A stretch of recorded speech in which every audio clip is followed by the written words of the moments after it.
अस्सलाम वालेकुम dear students. First year computer science की हमारी आज की इस वीडियो में हम बात करेंगे चैप्टर नंबर 7 की एक्सरसाइज से।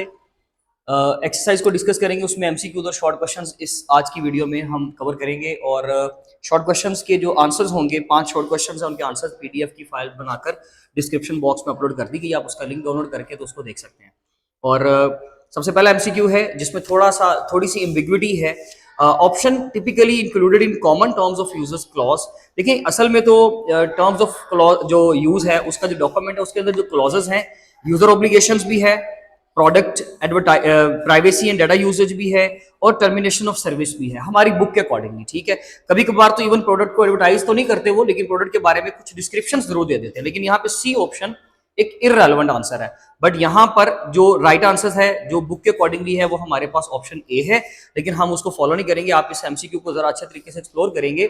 अगर एमसीक्यू में आता है कि option typically not included in common, तो फिर चले जी हम प्रोडक्ट एडवर्टाइजिंग कर देते हैं। अदरवाइज 3 आंसर यहाँ पर सही है, यानी कि ये एमसीक्यू थोड़ा सा आपका जो है वो एम्बिगुअस है, तो इसकी क्लियर स्टेटमेंट होगी, अदरवाइज ये पेपर में नहीं आएगा। नंबर 2 पे the purpose of the limitations of liability clause in terms of use. तो लिमिटेशंस ऑफ लायबिलिटी का मतलब होता है कि कंपनी जो है ना वो हर चीज की जिम्मेदारी नहीं लेती, यानी कि जिम्मेदारी में जो कमी आ जाती है ना, यानी कि हर जगह पर वो अपना रिस्क जो है वो अपने नाम पे रिस्क नहीं लेगी, वो अपने नाम पे हर चीज की जिम्मेदारी नहीं उठाएगी। इसलिए हम लोग यहाँ पर देखेंगे उसको कौन सा रेफर कर रहा है आपका ऑप्शन, तो नंबर 2 है, यानी कि option B limits companies liability. Question number 3 है the type of harmful software that secretly monitors your user activity. User activity को किसी भी वेबसाइट पे जो सीक्रेटली मॉनिटर करता है ना, वो सॉफ्टवेयर का हम नाम देते हैं स्पाईवेयर। एक मलिशियस ये होता है सॉफ्टवेयर जो आपको सीक्रेटली मॉनिटर कर रहा होता है, इसीलिए तो इसको डिटेक्ट करना या इससे जो है वो बचना जरा मुश्किल हो जाता है, लेकिन हम एंटीवायरस को अच्छा यूज करके तो स्पाईवेयर को रिमूव कर सकते हैं। नंबर 4 है the threat involving user redirection to fake websites. Users को फेक वेबसाइट के ऊपर रीडायरेक्ट करवा देना, वो ओरिजिनल का यूआरएल एंटर कर रहा है, लेकिन एंटर करने के बावजूद यूआरएल सारा ठीक है, लेकिन फिर भी उसको आप एक फेक वेबसाइट के ऊपर, एक फ्रॉड वेबसाइट के ऊपर रीडायरेक्ट करवाते हो, तो इसमें फार्मिंग अटैक यूज होता है। ठीक है जी, यानी कि ऑप्शन डी आपका। क्वेश्चन नंबर 5 है the impact of the digital divide on education. Education के ऊपर इसका इंपैक्ट क्या है? ऑप्शन ए है improves learning for all. No educational impact creates inequality in digital resource access. जो डिजिटल डिवाइड है वो एजुकेशन में ये वाला इंपैक्ट क्रिएट करता है कि create inequality in digital resource access. Question number 6 है the reason for understanding the bias during information evaluation. Bias means के जो जहां पे जस्टिस ना हो, यानी कि अनजस्टिस, या आप कह लें कि जी जहां पर एक एम्बिगुअस इंफॉर्मेशन है, या कोई भी जो ऐसा डिसीजन जहां पर आप कह सकते हो कि जस्टिस नहीं है, जहां पे इक्वालिटी नहीं है, उसको बायस इंफॉर्मेशन कहते हैं। तो reason for understanding the bias during information evaluation, इसकी रीजन क्या है, इसको क्यों अंडरस्टैंड करना चाहिए, ताकि सोर्स का ना हम एजेंडा क्लियर कर सके, जैसे कि recognising the source agenda. Question number 7 है the positive societal impact of computing system. तो पॉजिटिव इफेक्ट उसका ये है इंपैक्ट जो कि इंप्रूव्ड इंफॉर्मेशन एक्सेसिबिलिटी, बाकी इररिलेवेंट मिलेंगे आपको। ऑप्शन बी यहाँ पर राइट आंसर है। क्वेश्चन नंबर 8 है the practice considered ethical when using information.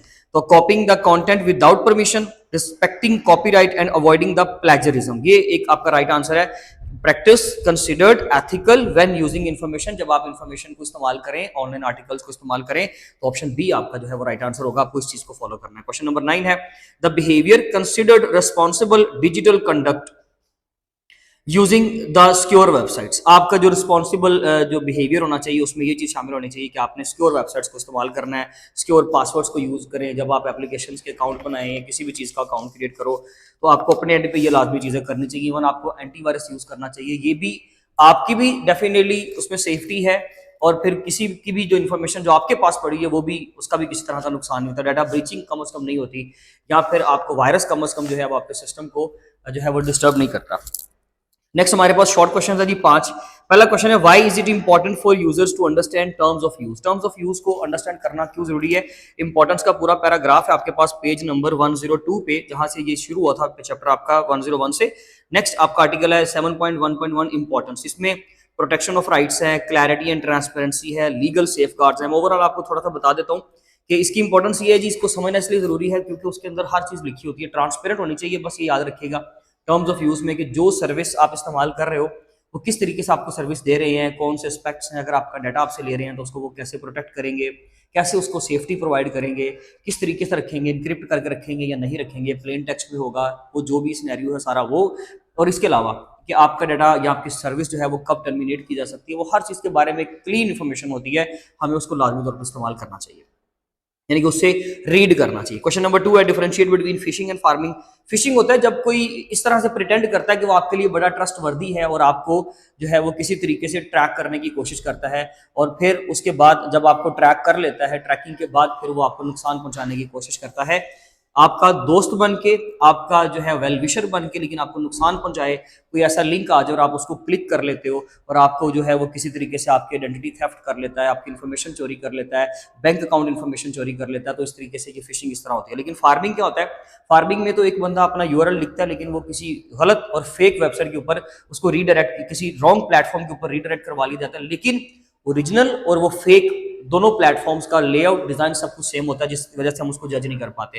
दोनों में डिफरेंस देना आपने। क्वेश्चन नंबर 3 है identify two impacts of the digital divide and social and civic participation. देखिए जी, बेसिकली जो डिजिटल डिवाइड है उसकी वजह से फिर हम ई गवर्नमेंट की जो सर्विसेज हैं, या बहुत सारी सोसाइटी में रहने वाले लोग, या सिविक यानी कि जो बंदा किसी भी गवर्नमेंट की एक्टिविटी में जो है वो इन्वॉल्व होता है, उसको सिविक कहते हैं। तो ये कोई भी बंदा जो है इसकी पार्टिसिपेशन से महरूम रह जाता है। उसकी वजह क्या है? क्योंकि उसके पास डिजिटल एसेसरीज या डिजिटल टूल्स सारी चीज़ें मौजूद नहीं है, तो इस डिजिटल डिवाइड की वजह से वो गवर्नमेंट के मामला से दूर रहता है, जिसकी वजह से उसके पास अवेयरनेस भी कम और उसकी तरफ से जो कंट्रीब्यूशन है सोसाइटी के लिए वो भी कम हो जाता है। क्वेश्चन नंबर 4 है what are the key steps involve in evaluating information source. Information source को हमेशा इवैल्यूएट करें, उसके लिए स्टेप्स ये होने चाहिए कि आप चेक करें एक्यूरेसी को, आप ऑथेंटिसिटी चेक करें, ट्रांसपेरेंसी चेक करें वेबसाइट्स की, जहां से भी इंफॉर्मेशन कलेक्ट कर रहे हो, जहां पे भी कोई चीज विजिट कर रहे हो, उसको लाजमी तौर पे पहले चेक करें, डबल क्रॉस चेक करें कि उसका कोई मसला तो नहीं है, कोई फेक वेबसाइट तो नहीं है, कोई फार्मिंग अटैक तो नहीं है, हर लिहाज से, ताकि आपकी जो इन्फॉर्मेशन आप यूज करो या उसको एक्सप्लोर करो तो वो हर चीज बिल्कुल ऑथेंटिक हो। नंबर 5 है how does responsible data sharing contribute to ethical use of information.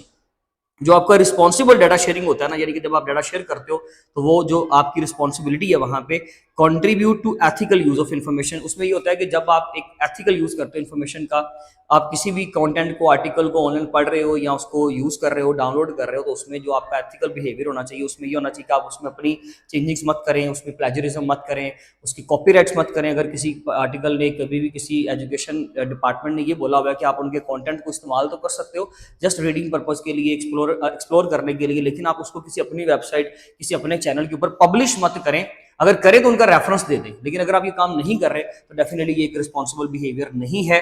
तो हम लोगों को इसमें इस क्वेश्चन में ये कहा गया है कि how does responsible data sharing contribute to ethical use of information, यानी कि जो आपका डाटा शेयरिंग है उसका जो रिस्पॉन्सिबल बिहेवियर है वो एथिकल यूजेज के अंदर कैसे अपने आप की तरफ से, अपनी तरफ से कंट्रीब्यूशन अपना शो करवाता है। तो हम लोगों को इस चीज को एक्सप्रेस करना है। यहाँ तक ये हमारे 5 शॉर्ट क्वेश्चन कंप्लीट हो गए। इनके आंसर जो है वो पीडीएफ की फाइल के अंदर शामिल है, आप उसका लिंक डाउनलोड कर लीजिएगा, उसको इस्तेमाल करें, उसको याद करें, क्योंकि अगर स्मार्ट सिलेबस का कोई इस तरह का मामला आगे जाके होता है तो फिर ये क्वेश्चन हमारे लिए बहुत इंपॉर्टेंट होंगे, एक्सरसाइज के क्वेश्चन बहुत इंपॉर्टेंट होंगे। इंशाल्लाह नेक्स्ट वीडियो में मिलेंगे। अपना बहुत ज्यादा ख्याल रखें। Thank you so much. अल्लाह हाफिज़।